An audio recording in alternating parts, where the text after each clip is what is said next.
Salmanov Mayıs Rəhimoğlu, Kəlbəcər sakini. Şahin Heydəroğlu Kərimoğlu'na döyüş yoldaşı olmuşuq. Çox cəsur qardaşlardan biri olur.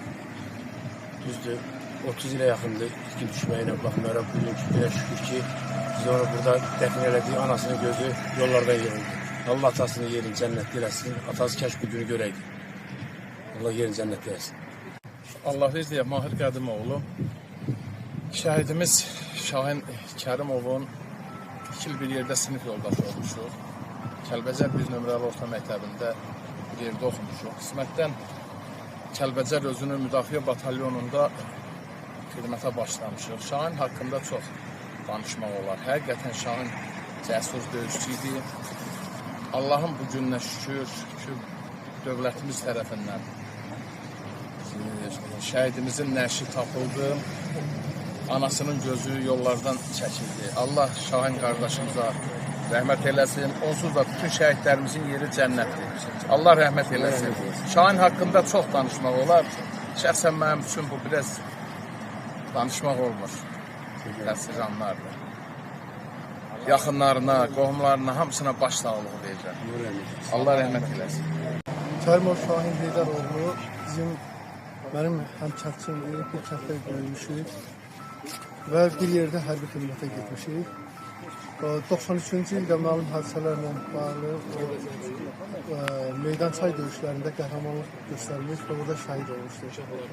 Mən qısa danışmaq istəyirəm, uzun danışmaq olar, Şahin haqqında çox danışmaq olar. Şahin dəfələrlə yaralanmağına baxmayaraq yenə də qayıdıb döyüşü davam etdirib. Ancaq qismət belə oldu ki, 93-cü ildə meydançay döyüşlərində Şahin yaralandı və itkin düşdü. Şahinin nəşinin tapılmasında, Şahinin yerini müəyyən eləməsində bugün 2 nəfərin çox böyük rolu var. Abbasov Ənvər və Rafail, İsmailov Rafailin çox böyük əməyi var. Ənvər burada yoxdur, Rafail buradadır. 20-ci il, sentyabr ayının 27-sində başlanan 44 günlük müharibə nəticəsində torpaqlarımız azad oldu. Allah bütün şəhidlərimizə rəhmət eləsin, qazilərimizə can sağlığı versin.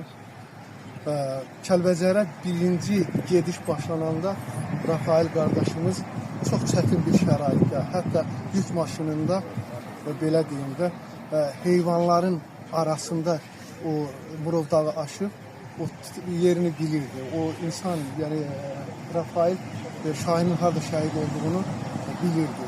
Ona görə də elə ilk olaraq onun yerini müəyyən eləməsində Rafailin və Ənvərin çox böyük rol var. Və onlar Rafail həmin yerə gedib o Şahinin nəşini yəni müəyyən elədi.